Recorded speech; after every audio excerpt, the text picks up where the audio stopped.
Again, I teach property management, pre-licensing, continuing education for anyone that holds any kind of a South Dakota real estate license.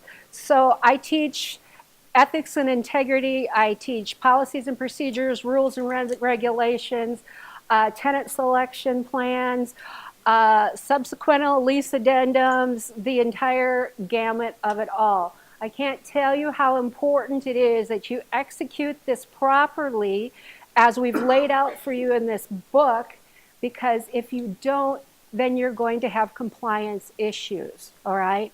So if it's executed properly, 1 through whatever how many steps there are for the property that you are designing your program to, it will cut down on your need for your write-ups and having those hostile tenants coming back saying, well, and this is the biggest one I get, I've lived here so many years and I'm a veteran who fought for this country, and now you're going to tell me I'm not going to smoke in my apartment I've lived in for the last 17 years. I'm sorry, sir, yes I am. And it's for everybody else's health as well as your own, and we would love to have you continue to stay and make it work. So we're going to talk about what we have to do, but let's talk about our industry first in property management. We consistently rank in the top 15 largest and most profitable businesses in the healthcare and real estate industry in the United States. Property managers, particularly whether they're residential or commercial, are one of the most sought after professionals that are experienced in the top careers in the United States, all right? The problem is getting that knowledge that you have and getting it in the right place. And so there's companies out there all over the United States seeking the value of the knowledge and the experience that you have. Each day as a property manager, we fight against the stigmatism of whether we're recognized to be an actual profession or not, or a professional or not. I guarantee you, I was not one, and none of us knows anybody who sat in kindergarten and said, I want to be a landlord when I grow up. Okay? But the reason is, we all know it's not an easy industry, but it is an industry. Once you get into it, the amount of knowledge that you have is powerful, and you manage, you're not just a property manager, you're an asset manager, and in most cases, you're managing multi-millions of dollars of other people's success or failure and future of them and their future generations in your hands. So when you think about that, there's a lot that rests on our shoulders. We want occupancy, but we got to keep our owners happy, but we got to keep our tenants happy to cut down on our turnovers. So we're consistently in the middle of a juggling match between owners say spend less, spend less, spend less, charge more, and keeping our tenants there and in place so our turnover costs are less. So just put yourself in the mind frame that bad tenants do not deserve the privilege of living in your property if they're not going to follow the rules, okay? Assuming we have maintained them well and done our due diligence in doing so, treat your business like a business, okay? So you have a business, you are a business person, you're not just a landlord. And it feels that way when you get the call at 2 o'clock in the morning about the furnace that goes out. Let me tell you, when you're 24/7, like I am in my business, but it is a business.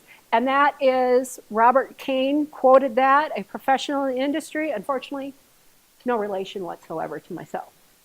So, the decision to go tobacco-free and smoking-free, well, first you do the marketing advantages. And especially when you go to the ownership of the property as a manager, and you're going to talk to them about turning a property smoke-free. I did this for 16 units, 2 hallways of 8 apartments each, and then a 6-plex with 1 bedrooms across the street, where the owner's son and wife live in one of the units that are very heavy smokers. And the buildings were built in 1983. So there's a lot of residue on that original wallpaper. that was still in the walls in the hallway. And actually, the stairwell railings are beautiful wood.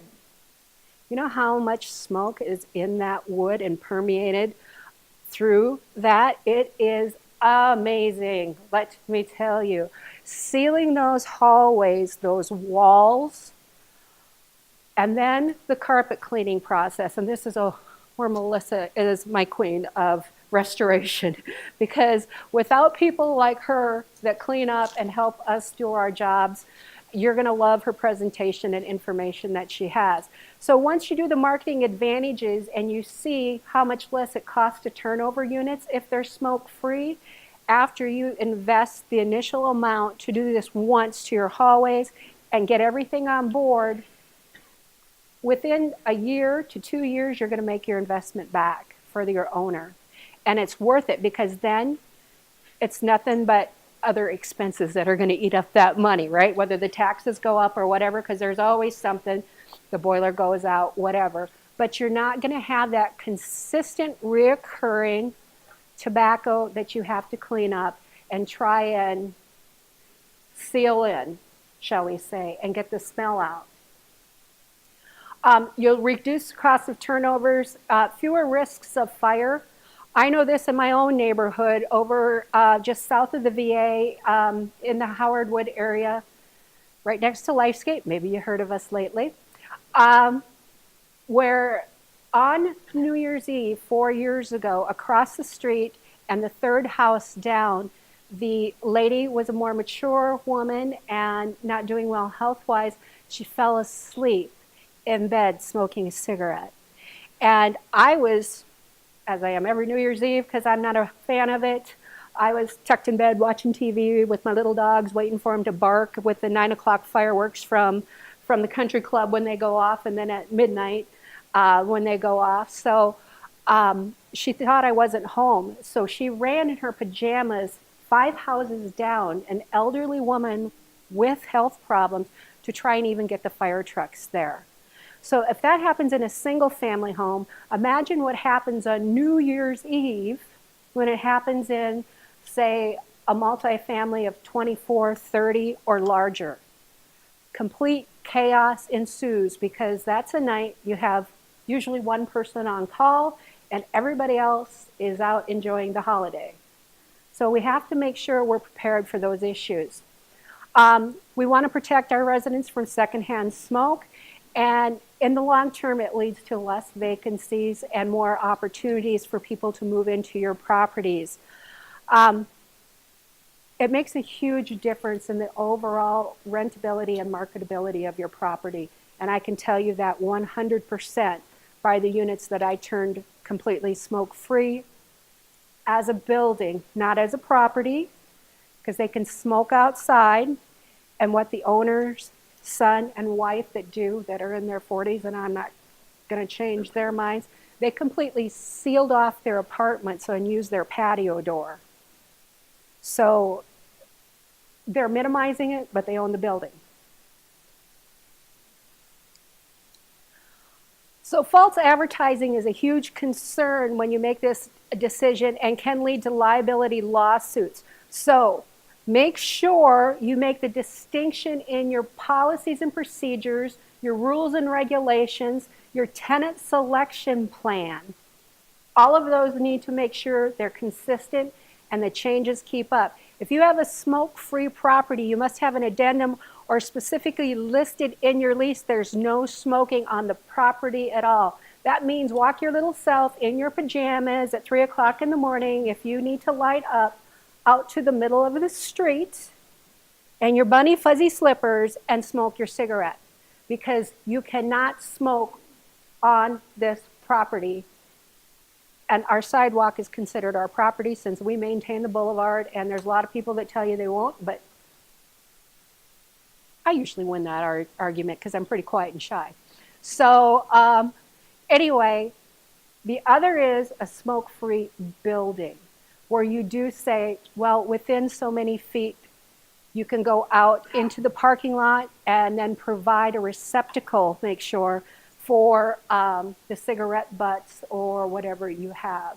And that's specifically for smoking. How you choose to handle if you have chewing tobacco. Where I'm from in West River, everybody chews. And if there's some place where they can't smoke, then they take a pinch, stuff it in, get their tobacco, get their rush and fix. So it's very, very important, can't stress that enough, as you can see, that you have either a property or a building that's smoke-free and stick to it. You must be truthful in your advertising for the help and your reputation issues. Because remember, as property managers, our reputations follow us everywhere. That's how we market ourselves. If you've been, I just started my 28th year in property management. That's a long time in a high burnout job. But there's a lot of properties I won't take on anymore too, okay? The only thing I have to take with me as my asset is what I've done for previous properties, numbers, and references from clients that I've had or that I have. So your reputation is on the line in how you run your properties and enforce straight across all your policies and procedures and rules and regulation. You are liable for false advertising, and if it's not distinguished correctly within your policies, then you may set yourself up for a lawsuit. That's just how it works. So make sure the wording is correct. Make sure your employees, your staff, use webinar trainings, your employee handbooks, your weekly or monthly meetings to make sure your maintenance man or cleaning person is not smoking on the property or in the building. That's a huge distinction for our people that are always on our property with us and maintain our properties, and the vendors that we hire to come in to help us restore, okay? Because we can't tell them that you just can't send a smoking employee over here, but we can tell them we don't allow smoking in the building or on the property, and we expect them to adhere to our policies and procedures, okay? I contract out all my work as a smaller property manager, and so my wonderful cleaning lady and my wonderful retirement age maintenance man that can do just about anything, jack of all trades, master of none, but he's wonderful, they both smoke.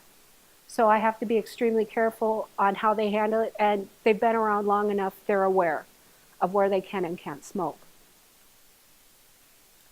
How do I make a huge difference of going forward with a smoke-free or tobacco-free or now vaping-free property? Well, step one is the Sioux Empire Tobacco-Free Coalition. We have now just changed it to the Set-Free Coalition because we're adding what we're talking about this afternoon, the very important issues of vaping, meth, and opioids, all right? So they have a guide to help you go through. This is where the binder comes in. It's a realistic timeline to convert the property, tenant letters, surveys, addendums, compliances, the flash drive that you have, and it walks you completely through the process. So again, the only changes you're going to have to make in that is your property address, your company name, and whether it is going to be a smoke-free or tobacco-free property or building, okay? Transition process is made easier through the coalition. We have signage. And on the back table, a lot of you I saw during the break, I was so happy you were picking up the smoke-free signage, the window clings and things like that. We have rugs that they step on when they come in. Not only does it cut down on carpet cleaning, right, in our hallways that get so much abuse, but we have carpeting or rugs that we can produce. Review the policies, other needed things, just ask the coalition for help. We can come in and we can help you and guide you through it. Make sure your company has the integrity to follow through with your residents, with your employees, and with your contractors. Obviously, I stress that twice because that's how important it is. It's just like our kids. They learn by what we do, not what we say. So we have to practice what we preach. False advertising, when it comes to the coalition, once you make the commitment to the coalition that you're going to go forward with this, they'll pay for the materials, for the rugs, the signings, the signs, the emblems, whether it's the bigger metal signs or just the clings. But to do that, you'll need to submit to them a copy of your lease or the addendum that you're going to use across the board and enforce across the board. And that way we know that you're seriously committed to that, and we have a serious commitment to you to keep up our end of the deal, to be your support system. And just remember, every time you have, let's face it, a tenant come up and cuss you out or try to, or intimidate you, because what happens on a daily basis, you know, you don't have to give them, because it's not an eminent reason, an answer right away. If you're not sure about anything, you look them straight in the eye, you de-escalate the situation, and you say, you know, let me check, because I want to make sure I give you the best information on that issue. Let me get back to you. And then you go to your office and you call coalition or whatever, and we can help guide you through how to handle that situation, because they're going to talk to their neighbors. They're going to rally against you. It's the last thing that you want. So de-escalate it, and we can help you do that through the coalition. It seems easy, but many companies don't do it because they just go halfway through with the policy. Their intentions are good in the beginning, and then summer hits and everything breaks loose, and it's all about, we want to turn over our units when it's not minus 10 degrees out during the day. Nice cold crisp day. Nobody wants to think about moving a month ahead of time and wondering, oh, is it going to be 20 degrees that day, or is it going to be minus 10 in a blizzard? So sometimes those get lost during our busier months in the rental season. We've got to make sure to stay diligent, because that's when our new tenants are coming in, and we have a fresh slate that we can enforce this policy from the ground up. So keep that in mind. So don't push it to the back. And a courtesy offer, they can provide you an ad or a logo if you have print ads. If you're in compliance, that you can put on your advertisements. Say if you have a photo ad in the renter's guide or whatever, they'll be happy to provide you with that. This doesn't have exactly everything it has, but in your binder, we gave you this with the red top on it. It's got it's a breakdown of what we have here in specifically Minnehaha and Lincoln counties for the third quarter of 2018. So it's recent information. It's July 1st through the end of September 2018. And this is through the quit line. I know you see and hear that on the radio, on the TV all the time. This is the type of information that they collect and that they do and they track, and they help people to try and go tobacco free. So there are 26,917 adult smokers in Minnehaha and Lincoln counties, okay? I would presume that number is low. That's the people that told the truth that they asked, okay? They got inquiries by phone enrollments of 253 people, and send out what we call quick kits for, and we have quick kits in multi-languages. We have them for smoking cigarettes. We have them for chewing tobacco. We have them for vaping. We have them for adults. We have them for children. We have them for in Spanish and Native American.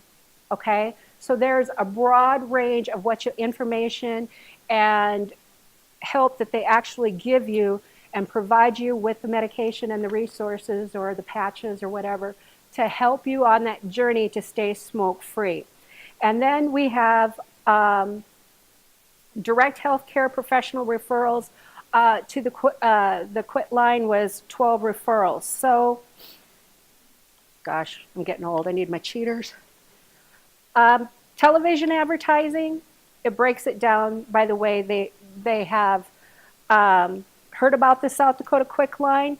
It tells you the type of tobacco they used. 84% used cigarettes, 4.8% spit tobacco. That's not West River where I live, okay? I'm from up by Lemon, so our number is much bigger up there.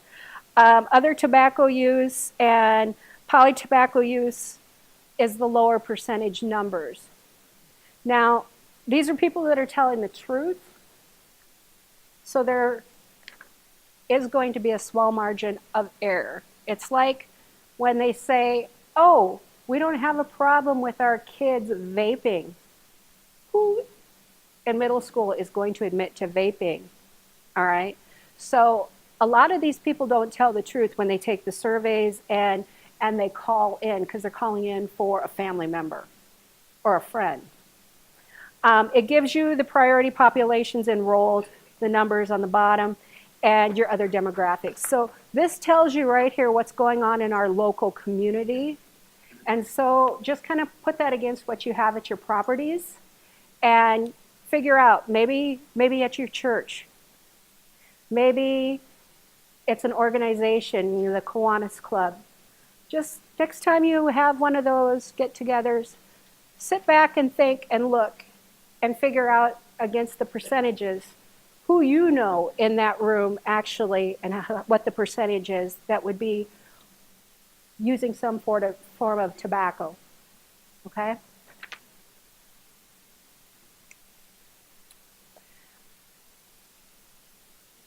This coalition tries to give back to all types of residents and everything that worked, and Pat was good and talked about the demographics for a large population of people in poverty and with disabilities that rely on tobacco use, okay?